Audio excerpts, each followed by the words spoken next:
지난주에 말씀드렸습니다. 죄인은 왜곡된 지식을 갖게 된다. 그러니까 죄인들의 특징은 그겁니다. 왜곡된 지식, 왜곡된 인식, 왜곡된 시각, 왜곡된 정보, 이런 것들을 갖게 되죠. 또한 그것이 다시 더 큰 죄악으로 나아가도록 만들 것입니다.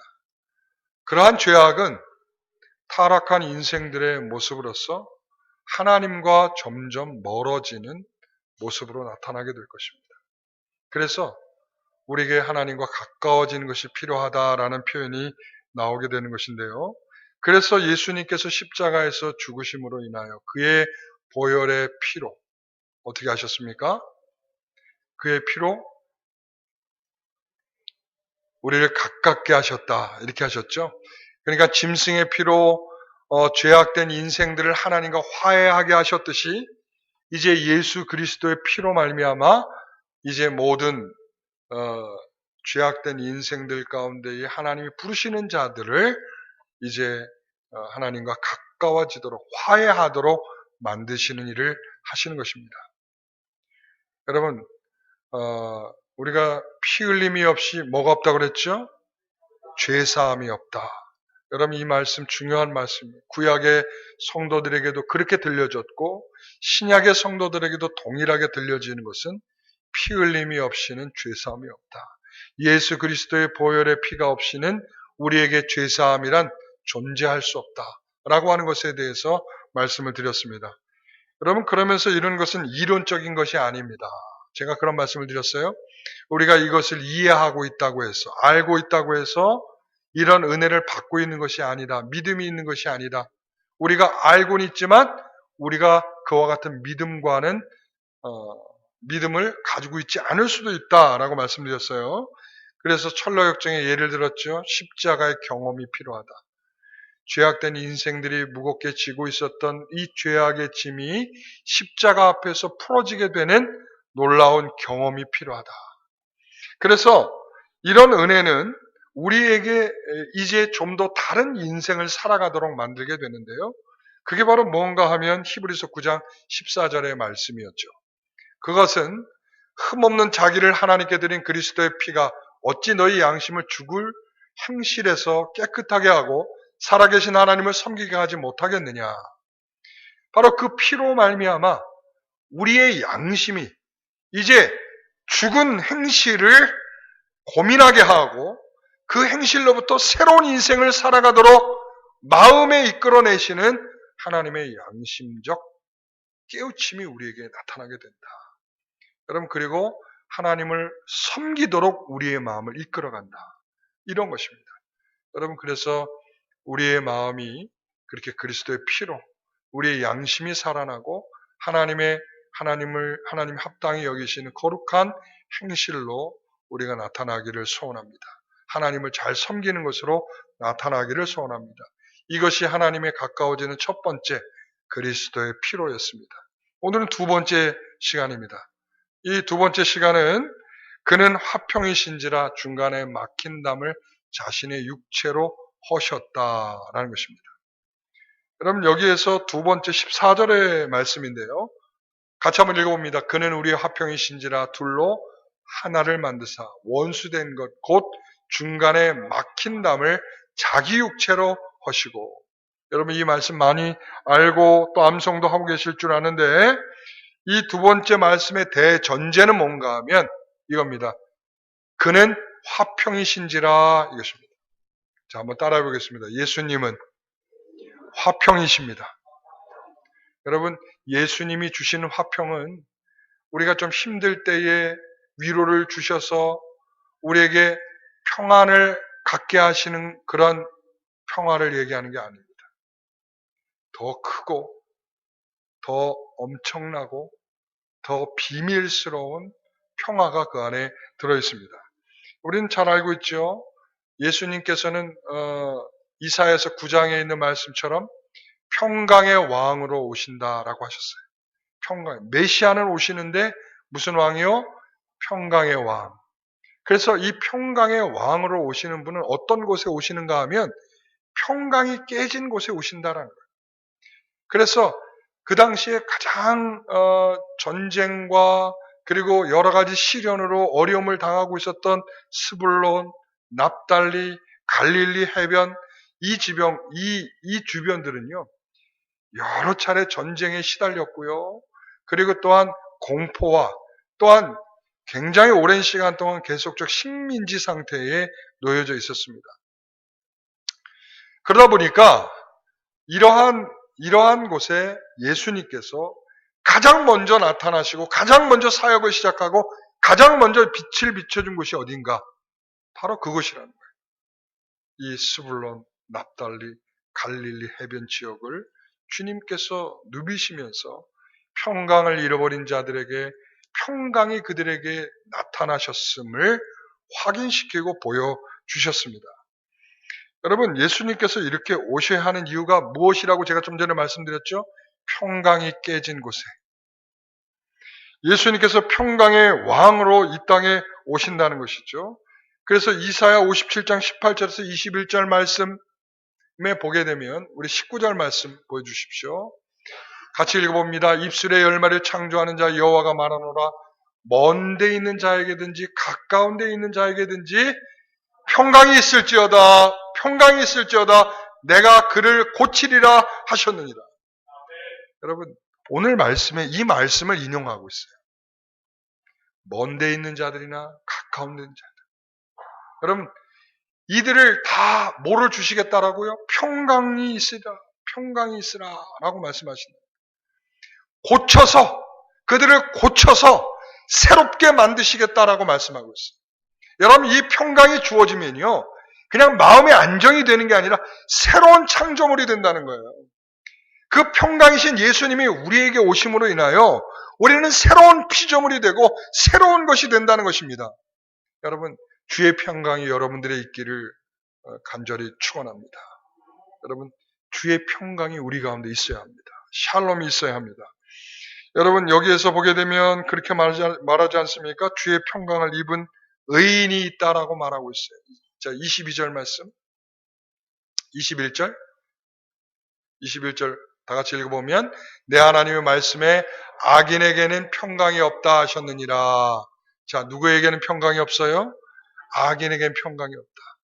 그럼 반대로 누구에게 평강을 주십니까? 의인에게 평강을 주시는 거죠. 그러니까 이제 전에는 먼 데 있던 사람, 가까운 데 있던 사람이었는데 이제는 그것을 흩어가지고 하나님께서 어떻게 만드시느냐?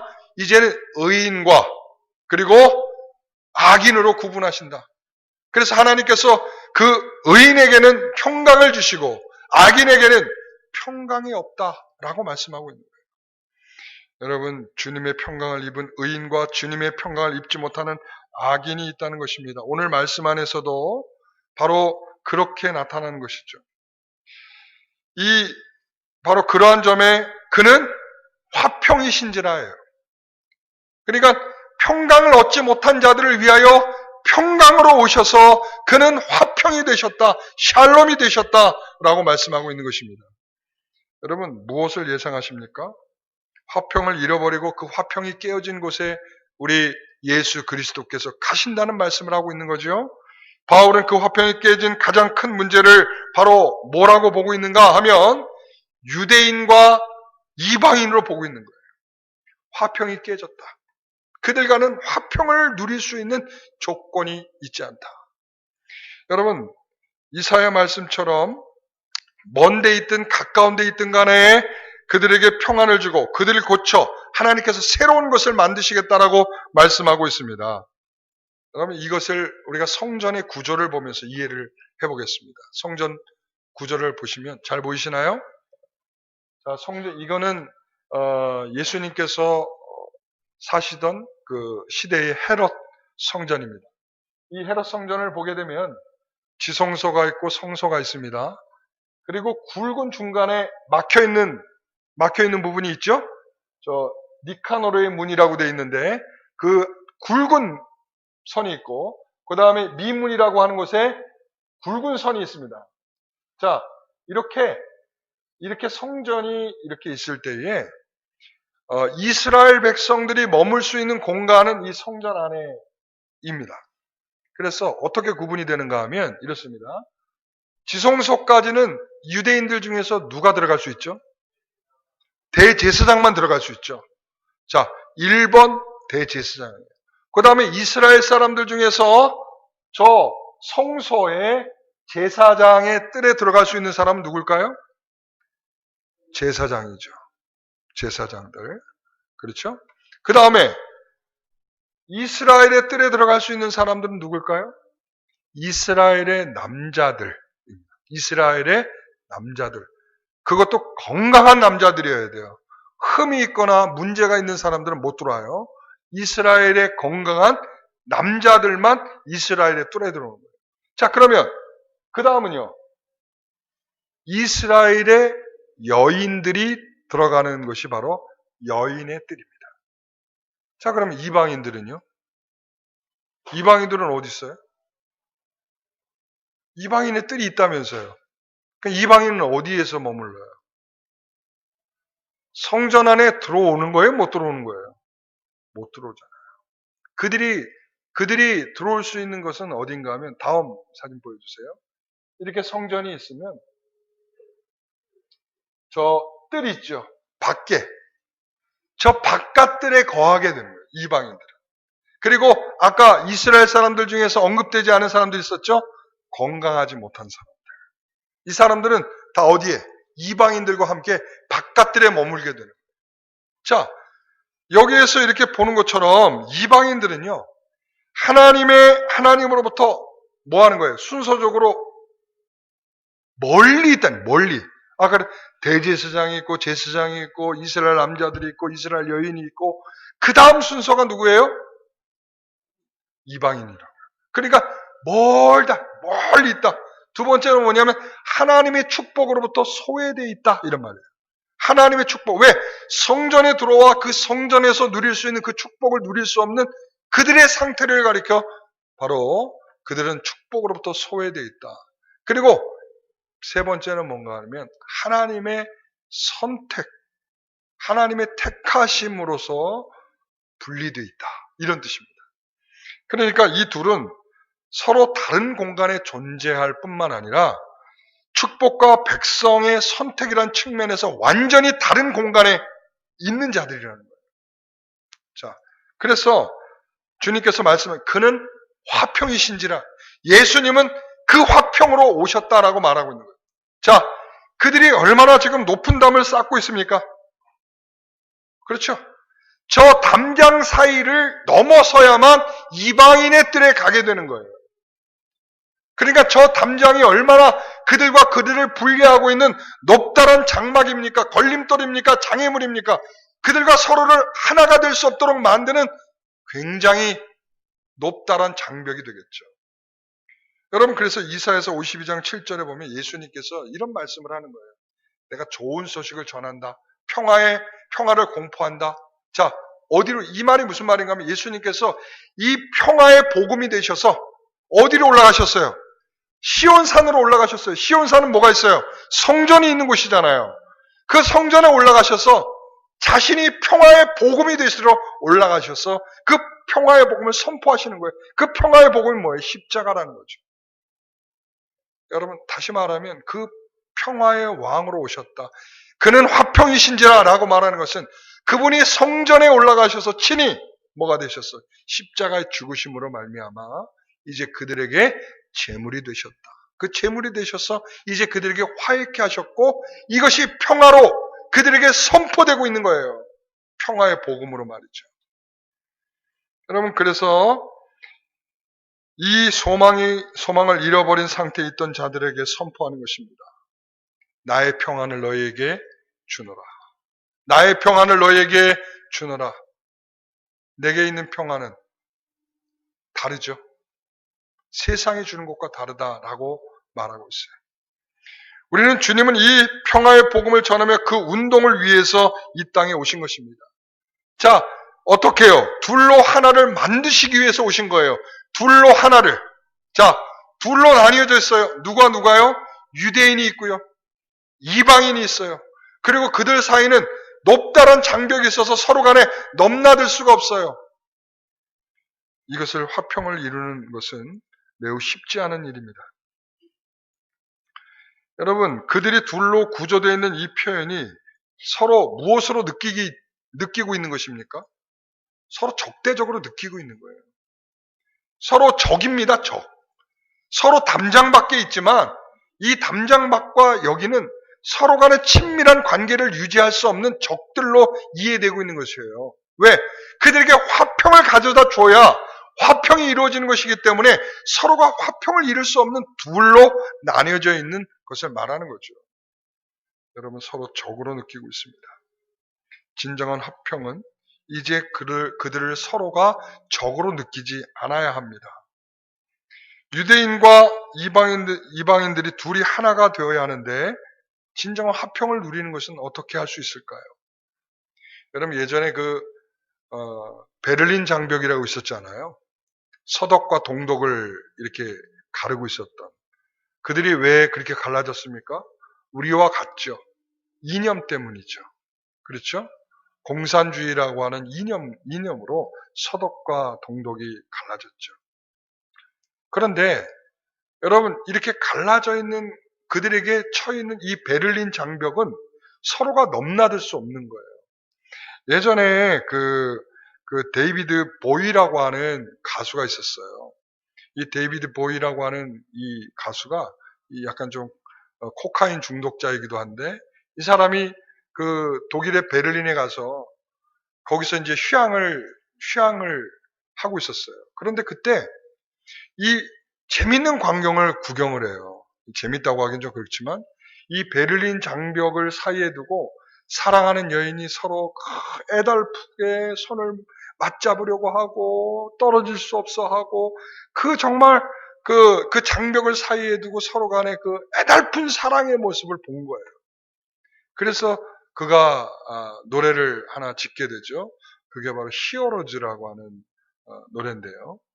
그러면서 이것이 알려지게 되면서 이 서독과 동독의 젊은이들에게 불려지게 되고 그리고 그 노래가 그 장벽 앞에서 콘서트가 벌어지면서 수많은 사람들에게 생각을 불러일으켰습니다. 그래서 레이건 대통령이 와서까지도 연설하면서 빨리 이것이 없어져야 된다 할 정도로 그렇게 됐습니다. 근데 그때 참 이렇게 높다란 장벽이 이념으로 서로 간에 갈등이 생겨서 넘어갈 수 없었던 그 엄청난 장벽이 하루아침에 무너지게 되죠. 무너지게 되는 이유가 뭔지 아시죠? 재밌는 상황이 벌어지고 말아요. 이제 서로 간에 그래도 자유롭게 여행을 하면서 왕래하자라는 것을 말하기 위해서 기자회견을 하고 있는 데에 이탈리아 기자가 독일어를 잘못 이해한 거예요. 자유왕래가 아니라 뭘로 이해했냐면 베를린 장벽이 붕괴된다. 이렇게 이해를 해버린 거예요. 그래서 그 사람이 그것을 얼마나 속보겠습니까? 그 속보를 다 띄우고 이탈리아로 띄우고 그래 이렇게 미국으로 돌고 그게 이 동독과 서독으로 오게 돼서 어떻게 됐겠어요? 사람들이 망치를 들고 나오고 포크레인을 들고 나오고 해서 야 이제 붕괴된다 자 무너뜨리자 하면서 무너뜨리게 된 어이없게 무너졌죠. 재밌죠? 우리도 그렇게 3·8선이 좀 끊어지면 좋겠는데 여러분 그렇습니다. 사실 이런 이념의 갈등이라는 게 어디 하루아침에 무너질 수 있는 장벽이겠습니까? 저들은 짐승이라고 말하고 자기들만 우월한 백성이라고 말하고 있는 유대인과 이방인의 갈등이 여러분 그게 어떻게 쉽게 무너질 수 있는 일이겠습니까? 여러분 노래 하나 지어 부른다고 해서 서로 화합하겠습니까? 친선 사절단을 보낸다고 해서 서로 간에 화해가 되겠습니까? 여러분 그렇지 않죠. 이 막힌 담은 굉장히 그들의 높은 이념의 장벽을 표현해 주는 것이고 그들이 얼마나 다른 생각을 하고 서로 얼마나 다른 영역에 있는가를 확인시켜 주는 것이 바로 그들에게 막힌 담입니다. 그럼 그래서 예수님께서 이렇게 말씀하시죠. 자, 16절 말씀 같이 한번 읽어보겠습니다. 또 십자가로 이 둘을 한 몸으로 하나님과 화목하게 하려 하심이라 원수된 것을 십자가로 소멸하시고 십자가로 이 둘을 한 몸으로 하시겠다라고 말씀하고 있고요. 그리고 원수된 것을 십자가로 소멸하겠다라고 말씀하고 있어요. 십자가로만 된다는 말을 하고 있어요. 십자가로만. 둘로 하나가 되는 방법은 뭐라고요?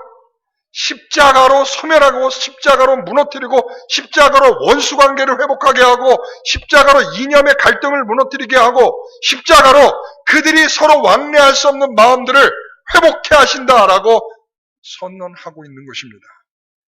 여러분, 이것은 이제 굉장히 우리에게 중요한 원리를 선포해 주고 있는 것입니다. 자, 아까 뭐라고 그랬죠? 둘이 하나가 된다. 둘을 하나로 만드시겠다라고 했어요. 이 둘을 한 몸으로 라고 표현하고 있어요. 한 몸으로. 둘을 한 몸으로. 자, 이 말은 무슨 의미겠습니까? 한 몸은 교회의 중요한 원리입니다. 우리 고린도전서 12장이나 그리고 또한 로마서 12장에 보게 되면 바로 이 교회는 주님의 몸이라고 표현되고 있고 그리고 또한 성도들은 각가지 은사를 통하여 그 하나의 몸됨을 이루기 위해서 성령이 힘쓰도록 하게 하신다라고 우리에게 말씀하고 있죠. 그러니까 몸이라고 하는 것을 우리에게 그리스도께서 머리가 되시고 한 몸을 만들어 주시겠다. 이게 뭡니까? 교회죠. 이 화평의 복음은 교회라는 것을 말씀하고 있는 것입니다. 여러분, 종된 자나 상전이나 하나가 되고 유대인이나 이방인이나 하나가 되고 그리고 우리가 서로 멀리하는 사람들까지도 하나가 될 수 있는 원리, 교회라는 것이죠. 주님이 머리가 되주시고 그리고 한 몸을 이루는 원리죠. 여러분, 한 몸을 이뤘다는 것이 무슨 말입니까? 전에 말씀드렸죠. 로마 12장을 말씀드리면서 유기적인 관계를 이루고 있다. 자, 뭐라고요? 유기적인 관계. 유기적인 관계라는 게 뭐예요? 예? 서로 간에 연결되어 있다라는 것이죠. 그리고 서로가 보완하고 있는 관계다. 그리고 서로 간에 책임지고 있는 관계다. 이런 말이에요. 여러분, 제가 지금 열심히 설교하고 있잖아요. 그죠? 뭐가 떠들고 있어요? 제 입이 열심히 이렇게 떠들고 있잖아요. 입이 열심히 이렇게 움직이니까 배가 고파요. 배가 말하는 거죠. 야, 네가 이랬는데 왜 내가 배가 고프냐? 여러분, 이게 유기적인 거예요. 말하는데 여러분 어디에다가 힘을 빡 주고서 말해야 돼요? 배에다 힘을 빡 줘야 이 말을 할 수 있잖아요. 여러분, 이 말에 힘들어지면 힘들어질수록 어디에 힘이 더 들어가는? 배에 힘이 더 들어가는 거예요. 여러분, 이렇게 계속 서 있으면 어디가 아파요? 무릎이 아프잖아요. 그렇죠? 자꾸 살이 찌니까 무릎이 아프기 시작하더라고요. 그러니까 무릎이 아프니까 자꾸 뭐라 하게 되냐면은 여기 제가 있잖아요. 여기 이렇게 나도 모르게 손을 여기 힘을 주어서 이렇게 버티게 돼요. 왜 그럴까요? 다리가 힘들다고 하니까 손이 거들어주는 거죠. 근데 이게 야, 손 좀 거들어줘 이게 아니라 자연적으로 몸이 움직여져요. 아까 말씀드렸죠. 연결되어 있다고 그랬죠. 그리고 뭐라고 그랬어요? 보완적이라고 그랬죠. 또 뭐라고 그랬어요? 서로 책임지고 있단 말이에요. 그렇기 때문에 이 한 몸의 원리로 둘을 한 몸의 원리로 만드신다는 것은 서로 그렇게 유기적으로 하나가 되도록 하겠다는 거예요. 그래서 누구를 따르도록 하는 겁니까? 여러분, 한 몸이 되는 것은 한 정신이 임해야 돼요. 그렇지 않겠습니까? 한 진리가 있어야 돼요. 여기서 두 개의 진리가 있으면 예를 들어서 여러분 그 갈라디아 교회처럼 다른 복음이 존재하면 갈라지는 거예요. 갈라지는 거죠. 하나가 될 수 없습니다. 이 한 몸의 한 교회의 원리는 뭐냐면 한 진리가 있고요. 그 진리이신 예수 그리스도 앞에 우리가 순종하며 따라가는 질서가 존재하는 것입니다. 그것을 위해서 하나님께서 우리에게 뭘 주셨냐? 은사를 주신 겁니다. 그 은사는 한 몸을 이루도록 하는 거예요. 나 잘났다라고 자신을 자랑하는 은사는 없습니다. 그건 거짓된 것입니다. 여러분, 한때 그런 운동들이 있었잖아요. 은사 운동들. 그런데 그것을 하는 분들의 상당수들은 다 그렇다는 게 아니라 상당수 자신이 자랑되어지고 있다. 여러분, 그것을 은사로서 이해할 수. 여러분, 그런 상황으로 가다가 박태선이나, 예? 그런 사람들이 왜 그렇게 나타났겠습니까?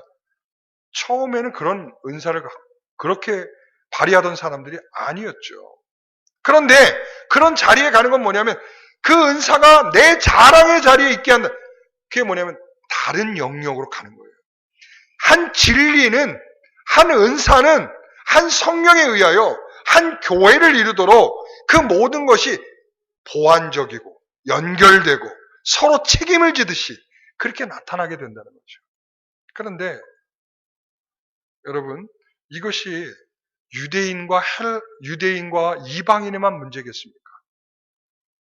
여러분, 우리나라를 보십시오. 우리나라에는 그런 게 없습니까?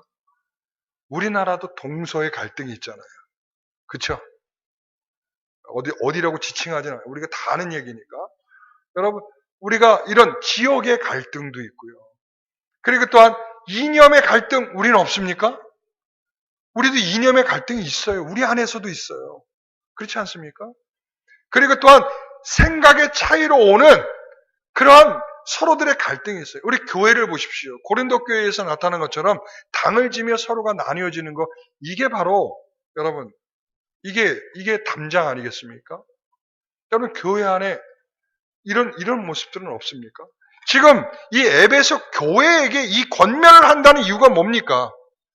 둘이 한 몸이 되는 원리를 너희들 잊지 말라라는 거예요. 너희 교회 안에 이게 있냐라고 묻는 거예요. 여러분, 우리에게도 동일합니다. 이 말씀을 읽고 있는 우리에게 둘이 한 몸이 되는 이 원리로서 우리 영광교회가 존재하고 있는가를 묻고 있는 거예요. 여러분, 누군가는 이렇게 말씀 속에서 여러분, 이 말씀의 원리로 이 말씀의 하나가 되어 성령이 우리에게 주신 이 진리를 따라 한 교회를 이루려고 애쓰는 사람들이 있는가 하면 또 어떤 사람들은 관심이 없는 사람들이 있을 수 있어요. 여러분, 이 자체가 분리된 것이 아니라 이 자체는 뭐냐면 좀 더 먼저 된 자들, 좀 더 믿음이 있다 하는 자들이 해야 될 역할이 있는 거예요. 뭐겠어요? 그 연약한 자들을 위하여 섬기고 봉사하는 것이죠. 여러분, 이럴 때 가끔 나타나는 게 왜 나만 해야 합니까? 왜 나야? 아니, 왜 나만, 내가 무슨 봉입니까? 여러분, 이거는 그 원리를 놓쳐버린 거예요. 한 몸을 이루라고 하는 원리를 놓친 거예요. 우리가 한 몸을 이루는 것은 내가 먼저 된 자로서, 내가 또한 먼저 주의 그리스도의 은혜를 깊이 체험한 자로서 뭐 하도록, 그 한 몸을 이루도록 그 연약한 지체들을 돌보고 책임져야 될 의무를 갖게 되는 거죠. 왜 나만 해야 됩니까? 왜 나만 봉사해야 됩니까? 여러분, 이것도 한 몸이 아니란 얘기예요. 여러분, 이 모든 것은 우리가 한 몸을 이루기 위해서 하나님이 나를 먼저 쓰셨다면 감사해야 될 줄 믿습니다. 여러분, 이스라엘 백성들이 크게 없어서 망한 겁니다.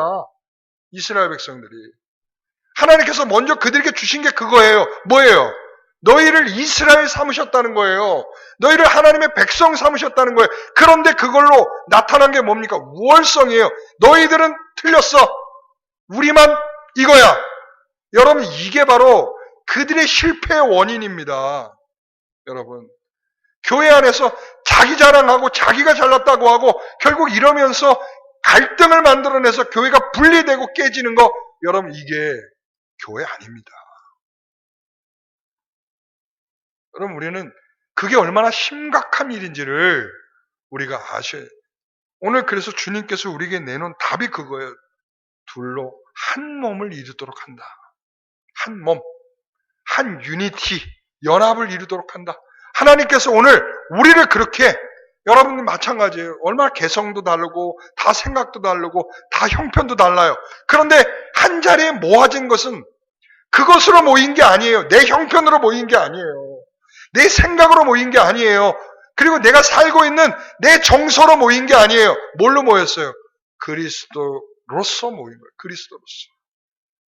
여러분, 거기에 대한 것이어야 한 몸인 것입니다.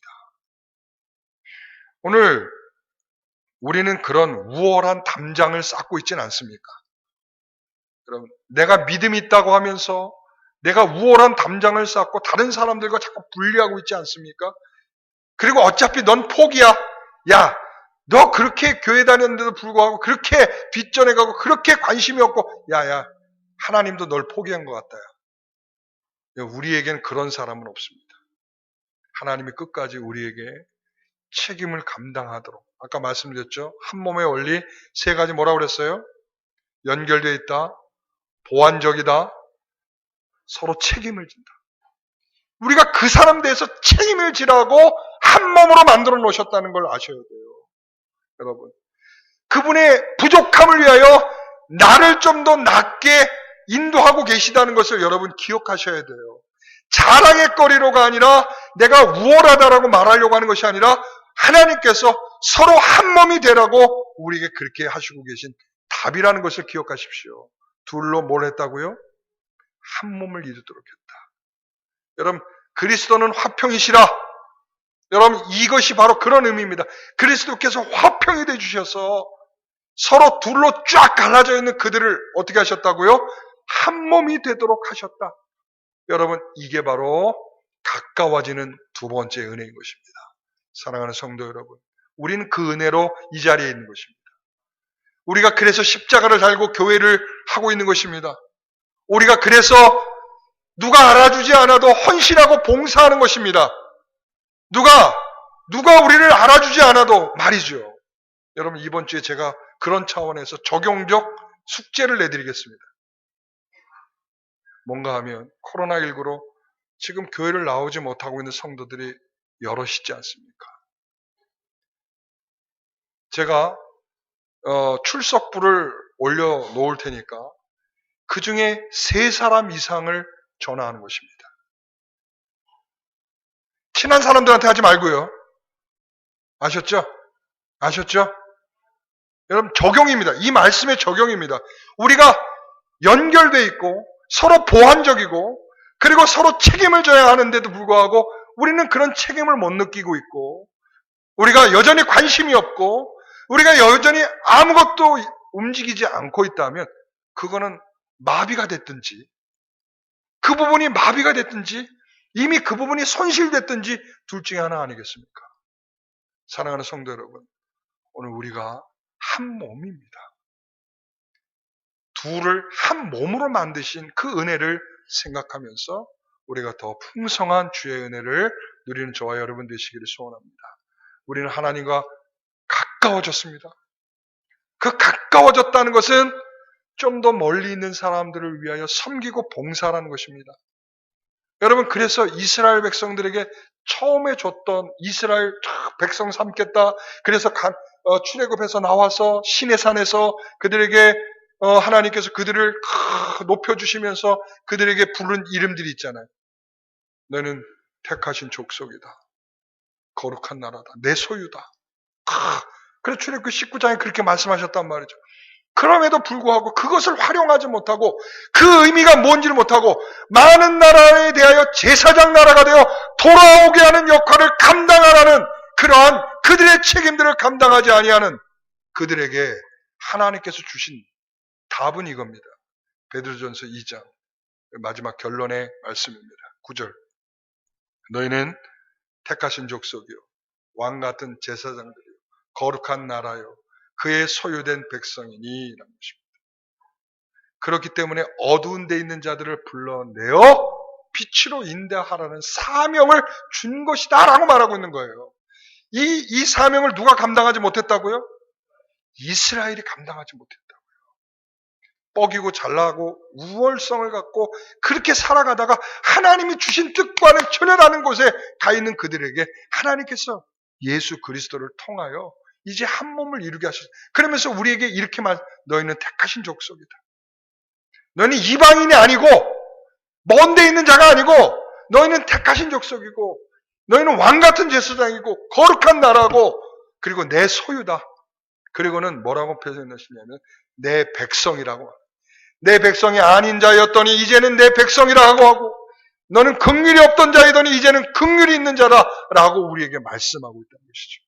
사랑하는 성도 여러분, 우리는 모두 다 이렇게 우리를 한 몸으로 만드시며 이와 같이 우리를 우리의 존재를 이렇게 하나님께서 새롭게 만들어 주셨습니다. 우린 이방인이 아닙니다. 뭐라고요? 우리는 이방인이 아니고 뭐라고요? 여러분, 그 네 가지가 너무 어려운가요? 택하신 족속이요, 예? 왕 같은 제사장이요, 거룩한 나라요, 내 소유요. 이걸 한마디로 뭐라고 말하면 내 백성이라. 내 백성이라. 내 백성. 이제는 하나님의 백성으로 우리를 가까이 불러내신 존재들입니다. 여러분, 그 은혜가 그리스도 안에서 한 몸을 이루는 것입니다. 그 일을 위하여 힘쓰는 저와 여러분 되시기를 바랍니다. 우리 다 같이 일어나셔서 찬송가 251장 찬송하고 우리 함께 합심해서 기도하신 이후에 우리 축도하겠습니다.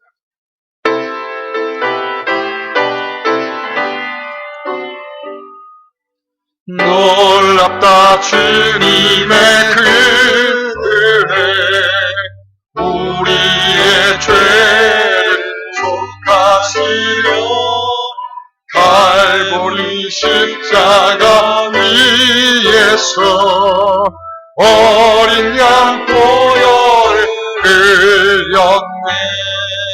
주의 은혜 우리의 죄를 다 씻었네.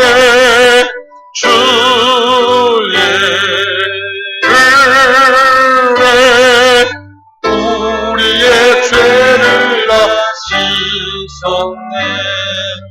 죄악은 성난 파도같이 우리 영혼을 위협하나 헤아릴 수 없는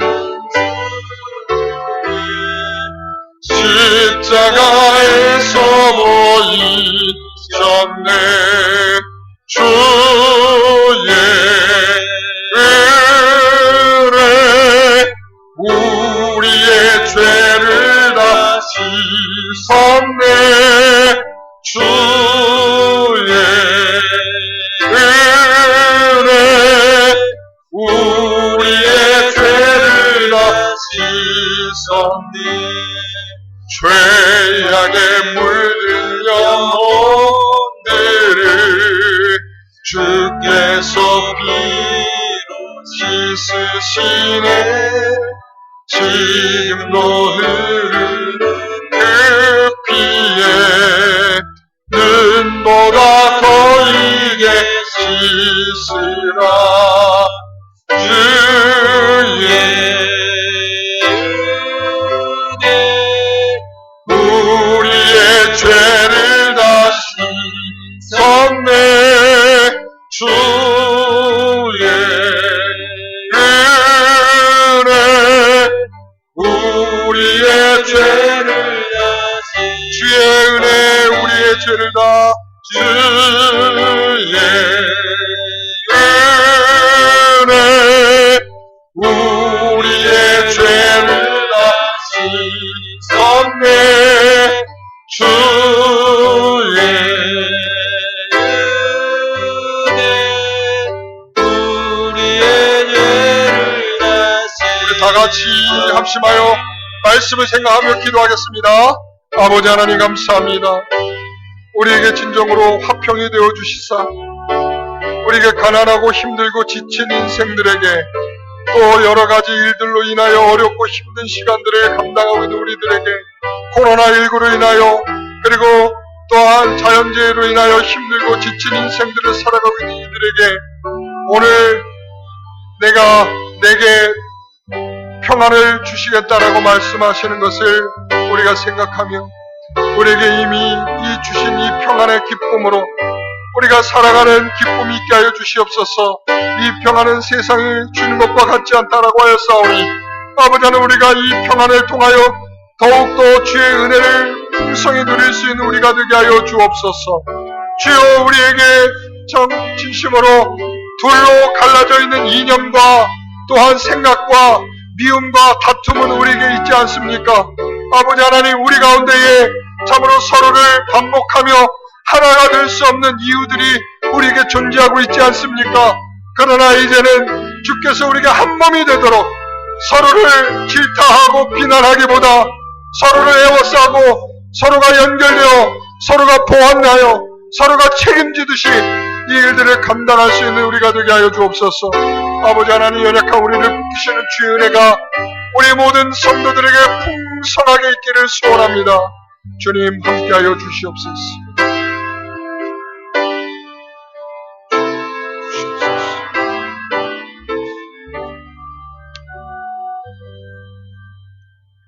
이제는 우리 주 예수 그리스도의 은혜와 하나님의 크신 사랑과 성령님께서 함께 하시고 교통하시고 내주하심이 이처럼 그는 화평이신지라 둘로 한 몸을 이루도록 자신의 육체로 그 장애물을 허셨던 것처럼 오늘 우리가 그 안에서 한 몸이 되어 서로의 반목의 감정들은 다 내려놓게 하여 주시고 그리스도의 정신과 그리스도의 진리로 하나가 되어 온전한 교회를 이루어갈 수 있는 교회가 되기를 간절히 소원하는 우리 귀한 믿음의 권속들 위해, 그들의 가정과 일터와 만나는 모든 사람들 위해, 코로나19로 힘들고 지치고 어려운 일상을 살고 있는 모든 성도들 위해 이제부터 영원토록 함께 있을지어다. 아멘.